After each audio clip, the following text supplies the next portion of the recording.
Welcome to today's Global Connections program. I'm Bill Miller. Today we're going to be talking about how to expand the middle class and to reduce income inequality. My guest is an expert on this topic, and by the way, he has a new book that applies to it very nicely. Mr. Thom Hartmann is an American radio personality, author, former psychotherapist, businessman, and progressive political commentator. His most recent book is The Hidden History of Neoliberalism, How Reaganism Gutted America and How to Restore Its Greatness. Thom Hartmann, welcome to today's Global Connections program. Thank you, Bill. It's great to be here with you. Thanks for the invitation. Thank you. I appreciate you being with me today. Let's just, Thom, jump right into your book. What is the theme of your book and what's the main message? Well, a lot of people, when they look back on the Reagan Revolution, assume that what Reagan was doing was just throwing stuff against the wall to see what would stick. Let's try a little free trade. Let's, move businesses overseas, cut taxes on rich people, deregulate. Let's try to destroy the Environmental Protection Agency, stuff like that. But actually, he was following a script. And it was a script that was developed in the 1940s in Switzerland by a group of economists, most of them European. There was one famous American, Milton Friedman, among them. And they called that script neoliberalism. Liberalism in Europe means the kind of opposite of what it means here. It means, without government restraint. It means the so-called free market, what we'd call it libertarianism. And this was the new liberalism, the even more extreme, even more radical. The government should basically do nothing. There should be no social safety net programs. There should be no support for domestic industries. There should be, no Social Security, no Medicare, no Medicaid, no unemployment insurance. I mean, just, on and on and on, right? The only job that government should have is to run the army and the police and the courts. And, they became real evangelists for this. And it came to the United States in 1981 with the beginning of the Reagan presidency. Reagan adopted neoliberalism as a policy for the United States. And it was followed by, both Clinton and Obama, and of course, George W. Bush and Donald Trump all continued this neoliberal path, which ended up moving about $50 trillion of wealth out of the pockets and homes of the American middle class and into the pockets and money bins of the top 1%. Saw us move 15 million plus jobs, 60,000 factories out of the United States into China, Vietnam, and Mexico. Basically saw us, we were 65% of Americans were middle class with a single income in 1980 when Reagan came into office. Now it's 45% of Americans in the middle class, and it requires 1.7 incomes to maintain middle class status without debt. So, the consequences have been dramatic. And so I wrote the book to just, put it all in one place so that people could identify it and see what this script was. Do you feel that this neoliberalism, this approach has been what's really gutted the middle class to a large degree, has reduced or has created this grand canyon of income inequality between the haves and the have-nots, has really produced a more dangerous society? It has. The average American white male worker realizes that they've been screwed. I grew up in a brand new suburb. It was built in 1956. That's when my dad bought that house for $15,000 in South Lansing. It's kind of lower middle class, working class. Pretty much everybody in the neighborhood, their dads worked at Fisher Body or General Motors. And just on my block, there were 3 families that had a summer home up in northern Michigan on a union salary, working, on the Oldsmobile assembly line. When my dad died in 2006, we put the house up for sale. It was worth about $90,000 to give you a sense of, that kind of a neighborhood. Nobody in that neighborhood has a summer home any longer. I mean, that middle class is just gone. And And I think the important thing to point out is that this was a great example of the road to hell being paved with good intentions. These economists got together in Europe in the 40s, not to figure out how to screw the middle class or make the rich richer. They got together to try and figure out how to harden Western democracies so that never again would a country flip either communist like Russia had done or fascist like Italy, Germany, and Spain had done.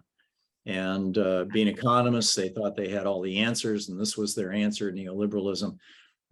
We've tried it now for 41 years. The experiment has largely failed.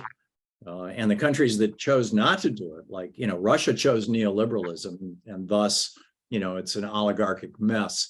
China explicitly, there was a big sales pitch. I was in China, lived in China in late 1986.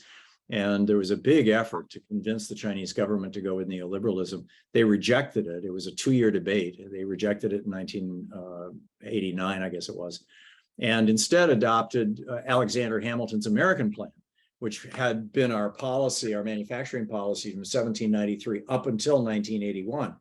And that's why China is now one of the richest, the second richest country in the world, has the fastest growing GDP in the world. And we're falling way behind because we tried this, what ultimately, in retrospect, turned out to be a terrible experiment. One of the major challenges of this neoliberalism has been this race to the bottom. Well, you mentioned exporting jobs overseas, moving factories out of the United States, and also this race to the bottom on where to get the cheapest labor at rock bottom prices at all times. What can be done? What suggestions do you have in your book to help overcome these problems? Well, I wrapped the book up with, a number of specific policy suggestions, but the main one is that we again adopt Alexander Hamilton's 11-point plan for American manufacturers. In 1791, when George Washington was elected president, in 1789, when George Washington was elected president, he came into office and he wanted to be sworn in an American suit of clothing. At that time, the British had a policy, which, by the way, they still had in the 1950s. I mean, this is why they had a policy that the countries that they controlled could not engage in manufacturing. And this is why Mahatma Gandhi's logo was the spinning wheel, because it was illegal to actually make cloth in India while the British controlled India. And so he defied that law. Well, that was the law here in the United States in the 1770s, and had been for 150 years, that it was illegal to make fine clothing here. You could pick cotton here, you could grow hemp here, you could send the fabric over to the United Kingdom to be made into cloth. And then the cloth was made into fine fabrics, and then they were shipped back to the United States. So Washington wanted to be inaugurated in American clothing, and there was one guy who had been underground illegally manufacturing fine men's clothing. His name was Daniel Hinsdale. He lived in Connecticut. And so Washington sent General Knox to Hinsdale with his measurements and said, get me a suit. And Washington, sure enough, was sworn in wearing a basic brown American suit. He wore British black for that famous painting that Dolly Madison saved. But, and so after he was sworn into office, he turned to his Secretary of the Treasury, Alexander Hamilton, and said, we need to turn America into a great industrial power like England is, like the United Kingdom is. How do we do it? And Hamilton spent 3 years working on this, and in 1791 brought to Congress his 11-point plan. It was called Alexander Hamilton's Plan for American Manufacturers. And basically what he suggested was that anything manufactured in the United States should be available for export, but any product similar to it that's manufactured anywhere else in the world, if somebody wants to bring it into the United States, there will be an import tax on that, a tariff, so that American-made goods will always be competitive. In fact, will always beat the competition of foreign-made goods. And we're also going to encourage the export of American-made goods with subsidies. We would also identify specific industries that were vital to the national security interests of the United States. Weapons manufacturing, clothing manufacturing, railroads, train cars. I mean, this was very much the early ages of even that kind of thing. In fact, this was before railroads in a big way, but wagon train, wagon wheels, whatever it may be. He had a long, long list of things that he wanted the government to subsidize, and we did. We subsidized all these manufacturers. We gave what he called pecuniary benefits, bonuses to them. We built an interstate road system to facilitate manufacturing. We built a banking system to provide for manufacturing. And that made America, and by the way, he didn't come up with this from scratch. He was basically copying what was called the Tudor Plan that Henry VII had come up with in the 1500s. And Henry VII had stolen it from the Spanish or from the Dutch trading companies in the 1400s. But in any case, that was what made America wealthy. And that income from those tariffs on imported goods, produced 100% of the revenue that supported the federal government of the United States from the time of the American Revolution, or the time of the Washington administration, rather, up until the Civil War. 50% of the total federal budget from the Civil War to World War I, and fully 1/3 of the federal budget from World War I to World War II. After World War II, we started slowly reducing tariffs. And then, of course, Reagan came in and just killed our tariffs. We still have 24,000 items over at the Department of Commerce's websites, that individual categories, rolled steel, flat steel, bar steel, things like that, that have tariffs attached to them. But the average tariff now is, under 1%, rather than the average, in the 1930s and for 200 years prior to that, around 30%. So, China did that. Europe has done that. We didn't do that. We went with a neoliberal strategy starting in 1980. Reagan, of course, negotiated the General Agreement on Tariffs and Trade, GATT, which created the World Trade Organization, which China was admitted to in 2001 under the Bush administration. And the Reagan-Bush administration, most of it happened during the Bush administration, negotiated NAFTA, which, further gutted our middle class. Well, Thom, we're going to come back in just a moment and talk about tariffs and shipping jobs overseas. Well, you're watching Global Connections Television, which is a privately funded, independently produced program. The opinions expressed on Global Connections are solely those of the moderator and his guest. We'd invite our viewers to go to our website at www.globalconnectionstelevision.com to view previous programs.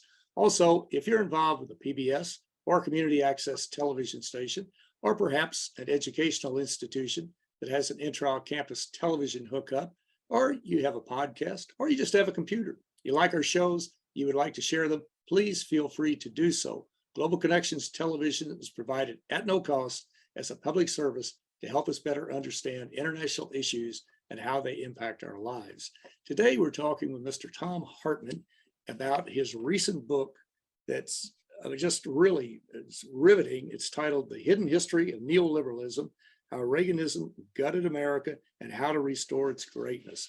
Thom, you were talking a moment ago about tariffs and also exporting our jobs overseas. One of the arguments that the folks, neoliberals, the people who are moving corporations overseas use is that it's cheaper for American consumers to have these jobs made overseas. It also helps developing countries to develop their own industries. How do you counter that? How do we deal with that? How can we help people overseas and still keep good paying jobs in the United States and keep prices to where Americans can afford them?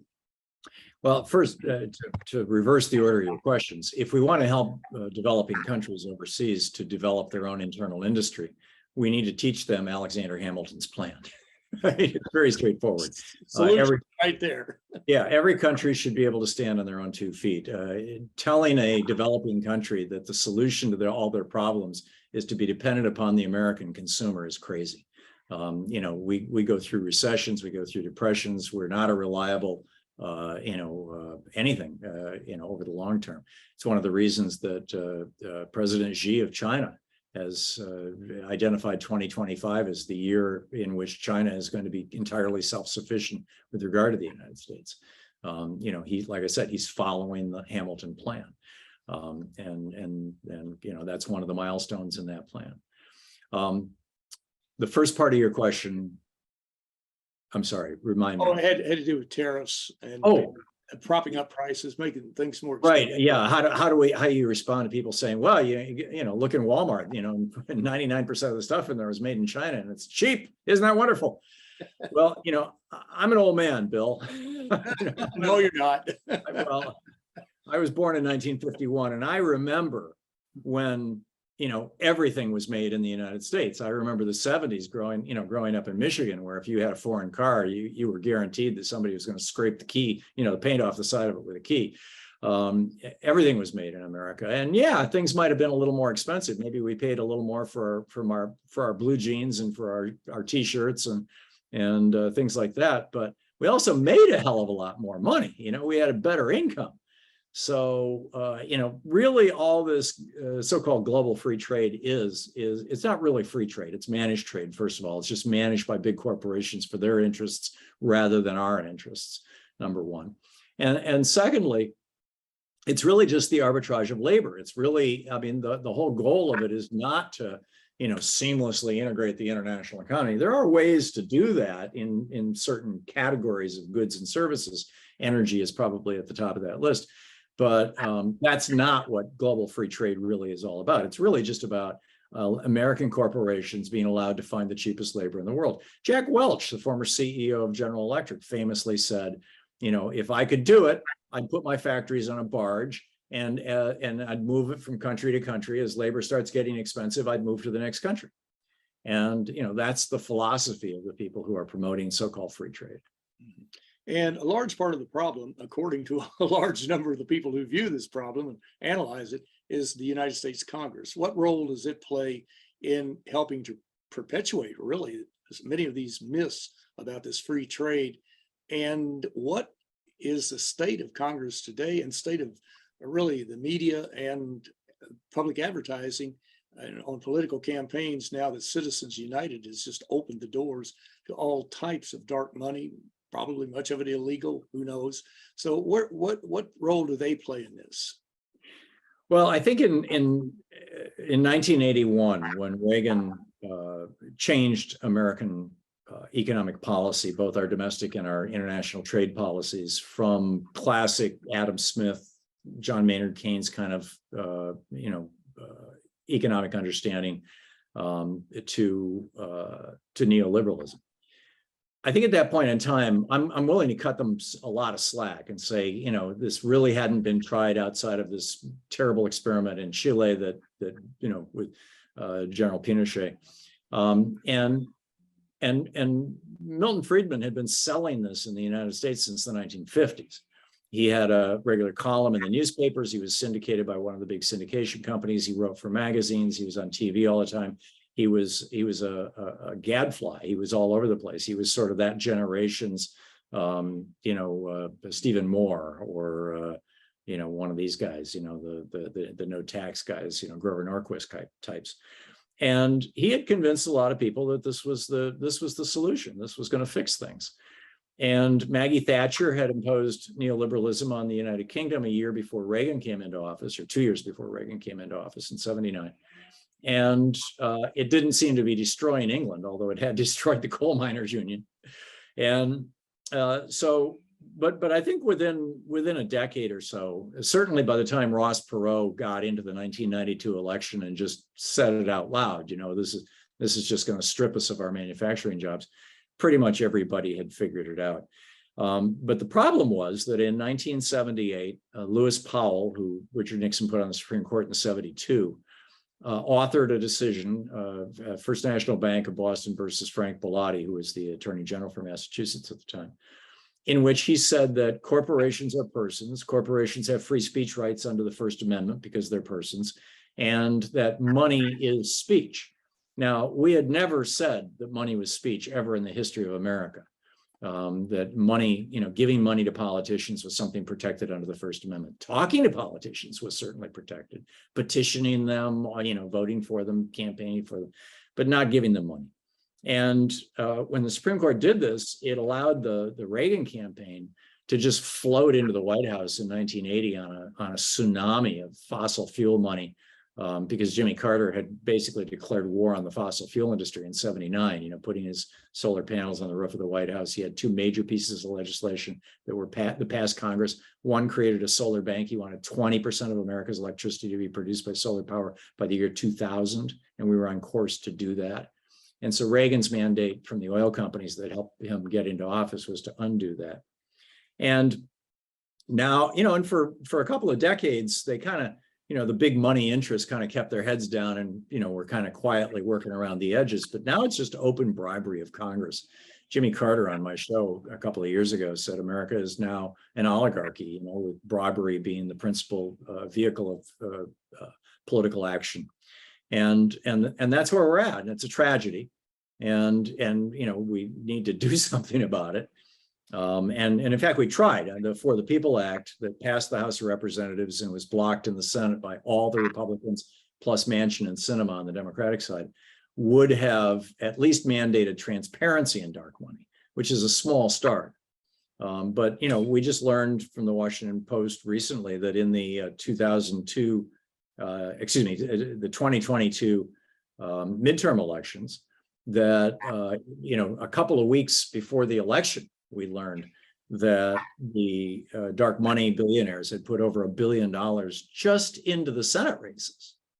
And so people, advertising works. People are getting carpet bound with advertising, and the reason is because advertising works. There's a reason why people eat, Kellogg's cereals and use Procter & Gamble products, because they advertise like crazy, and advertising works. And so you can convince anybody of anything if you advertise enough, if you're steady enough, and you pour enough money into it.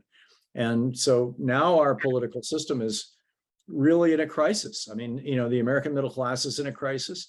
People are angry. They want to fight back.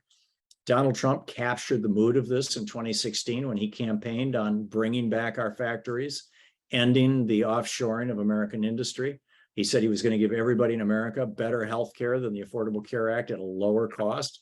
He said that he was going to support the expansion of labor unions across the country. He said he was going to raise taxes on rich people so much that his friends would refuse to talk to him. All of those things, it turns out, were lies. But he got a lot of votes because of that, particularly in the Midwest, because people knew that this system is not working. And now pretty much, the people who are saying that are President Biden. He's talking like this, and the progressives on the Democratic Party. And so I'm hoping that they can capture this populist moment, and that, Republicans will figure out that this is a failed experiment. I'd love to see rational Republicans, supporting this sort of thing the way that Dwight Eisenhower did, for example, when he was president. It is getting worse day by day. There are so many other topics we could talk about, Tom, but we're just about out of time. But you raised an interesting point that since you're in the media, I'm in the media. How do you feel the media have covered these events? How they covered the climate crisis? How the January 6th attempt to really develop a coup d'etat to overthrow a free election in the United States? What role do you see for the media, and what grade would you give a lot of the media people up to this point? I started working in the media in 1966 or 67. I was 16 years old, and I got a weekend job as a DJ, playing country western music in Lansing, Michigan, and ended up staying. I worked at several different stations for a few years, and then went back to WITL and did news for 7 years there. And back then, there were 7 stations in Lansing, and every one was owned by a local family or group of families. The 3 guys who started Whittle, the station I was at, was an engineer, a sales guy, and an old radio guy. Now there's not a single station in Lansing that's owned by a local group. The media in America, and this is in large part because of the Telecommunications Act of 1996, we used to have rules that limited ownership of media properties and limited cross ownership. So if you owned a TV station, you couldn't also own a radio station. Or if you owned a radio station and a TV station, you couldn't own a newspaper in the same markets. All that is gone now, and we've got probably 80-90% of all the media in the United States. You've got magazines that represent over 10,000 different titles in the hands of fewer than 12 companies now. You've got basically 3 networks that are not even owned as networks any longer. They're parts of much larger corporations. So the goal of the media back then, and then of course you also had the Fairness Doctrine that required public, programming in the public interest, which broadly meant giving real news and both sides of the story. And that was ended by Reagan in '87. So now we've got a media that is purely industry. It's purely a business. Its only goal is to make money. And you get these occasional moments of clarity about it, like when the CEO of CBS, Les Moonves, was on that call with his investors in 2016, during the election. And he said, Donald Trump is terrible for America, but he's sure making a hell of a lot of money for CBS. Keep it up, Donald. And, it's like, if it bleeds, it leads now in the media. Truth is not the highest value. Accuracy is not the highest value. How do we get the most eyeballs? That's the highest value. And it's a real tragedy. Well, Tom, there's so many other issues we could talk about. I really want to get into climate change, but we just don't have the time. In the last 30 seconds, what recommendation or suggestion or helpful hint would you have for the folks who are listening to this program to help us reduce that income inequality gap, to help us combat climate change, help us develop a Congress that some people say is the worst Congress money can buy, and just all across the board? We all need to be involved in politics. We can't afford to just sit back and say somebody else is going to do it. Get involved with your local Democratic or Republican Party, show up. There's a lot of great groups out there. Bottom line, tag, you're it. It's up to us. It certainly is. If we don't do it, nobody else will. That's for sure. Well, Thom Hartmann, I want to thank you so very much for a very interesting and a very informative program. Thank you, Bill, for having me on your program. It's a pleasure and an honor. Thank you, sir. I'm Bill Miller. Thank you for joining us today on Global Connections Television.